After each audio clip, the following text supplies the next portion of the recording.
So now the ultimate question, is Steakhouse 71 better for breakfast or dinner? This review is a long time coming, but on Christmas Day, I tried out Steakhouse 71 for dinner for the very first time. Now, I absolutely love the breakfast here, and I've been here several times, tried something different every single time, and everything has been amazing that I've tried. So I figured, why not try dinner on Christmas Day?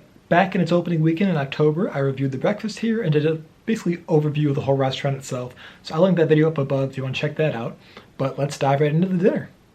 So to start things off with my appetizer, I wanted to try one of the dishes that I've loved for a long time. Way back when it was the Wave, they had this dish for all 3 meals, breakfast, lunch, and dinner.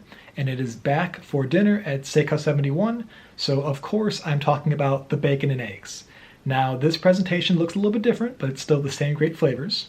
This is maple lacquered pork belly served with smoked cheese grits and topped with a poached egg.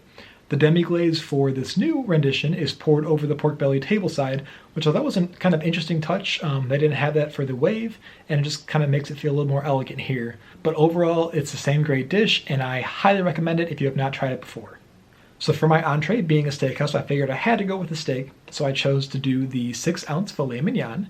And I've had the filet here before with my breakfast in the steak and eggs, but the filet itself is so tender and it can cut with a fork. It is perfectly seasoned. It is just phenomenal. For my sides, I ended up going with an additional side as well. So I added a side for $6.50, and I chose the garlic mashed potatoes and the charred asparagus. The charred asparagus was very large, a lot larger than I expected them to be, and they were served with some like grated Parmesan, which was nice. But overall, the sides were nothing too special, and I don't think it was worth it to add a second side for $6.50. As for the sauces, they have 7 sauces to choose from. I really didn't know which one to choose, so they actually offer a flight of sauces where you can try all 7 sauces, and this is $6 extra. Every single sauce was incredible and so unique. I ended up loving the signature sauce, and I'll put a list of all their sauces that they offer on the screen here so you can kind of see a description of each one. But the signature sauce was tamarind and tomato flavors. Absolutely incredible. Worked wonderfully with the steak. One thing I will say though is if I were to go back, I probably wouldn't get the sauce flight for just myself. If you're going in a group or you just want to try all the sauces, then definitely do it. But there was so much waste that I felt bad wasting like half of the cups of sauces that I couldn't have. So something to think about, and it is a little bit of an upcharge, but I liked it to try all the different flavors. But if you know what sauce you like, go with that. For dessert, my decision was pretty easy. If you've been watching our videos for a while, or if you've seen some previous ones, you know that I love chocolate. So for me, I had to go with the Steakhouse 71 chocolate cake. Now this is layers of whiskey-infused chocolate cake, chocolate mousse, and topped with an edible 24-karat gold foil to celebrate the 50th anniversary. And the cast member described this cake as being 15 layers of cake to represent the 15 floors of the contemporary, and it is massive. This is $11, so it's a fairly reasonable price for the size of the cake. Definitely shareable. For this meal, it was just myself, and I ended up taking half of this cake home. Granted, I had a very large meal as well, but it's a very, very large cake. So very good deal for what you're getting, and the cake itself was just so rich. It is more on the dark chocolate side of things versus like the previous cake that we had when it was the Wave and the secret menu where it was like milk chocolate and white chocolate and dark chocolate. This one leads more the milk dark chocolate route. So it's not going to be for everybody, but if you do enjoy dark chocolate or milk chocolate, it is divine. Chocolate lover's dream for sure. So I did get some cocktails, the first of which was actually a special for Christmas, and it was called Snowy Dreams. It wasn't really on the menu, so I don't really know exactly what was in it, but the waiter described it as having cognac, creme de coconut, half and half, and other spices.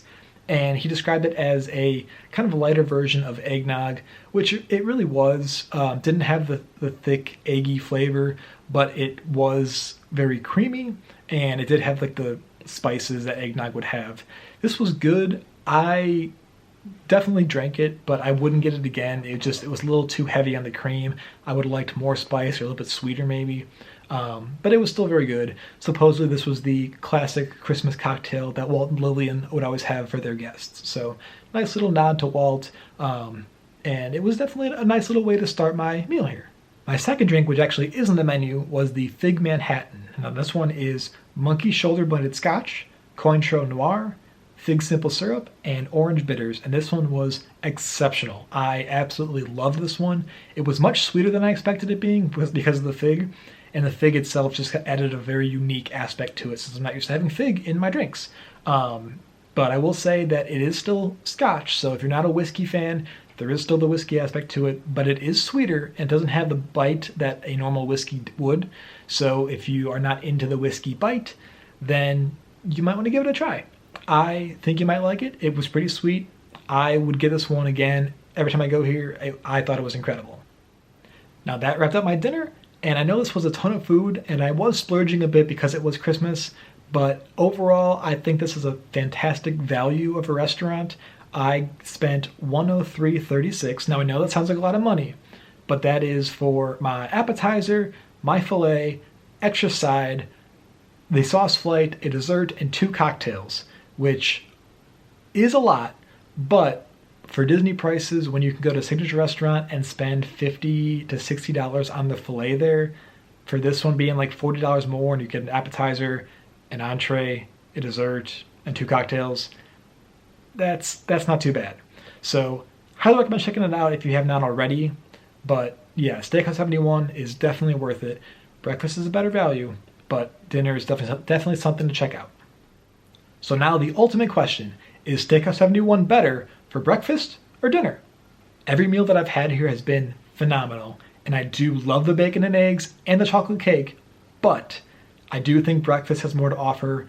Everybody caters to more tastes, especially if you're not a steak fan, because the dinner menu for Steakhouse 71, if you don't like steak, there's not really too much there to offer you. They have like 1 seafood dish, 1 chicken dish, and 1 vegetarian option. So you're kind of limited if you don't like steak. So the breakfast, I feel like, has a lot more options where you can get steak, you can get pancakes. So there's definitely plenty of options for breakfast. And breakfast is a little bit cheaper. I feel like breakfast is a great way to start your day before going to Magic Kingdom. So highly recommend checking out Steakhouse 71 in general, but definitely check out the breakfast there. But that will do it for my review of Steakhouse 71. Let me know in the comments below if you have tried out Steakhouse 71 for breakfast or dinner, and let me know what you got and was it good. So thank you so much for watching, and we will see you real soon.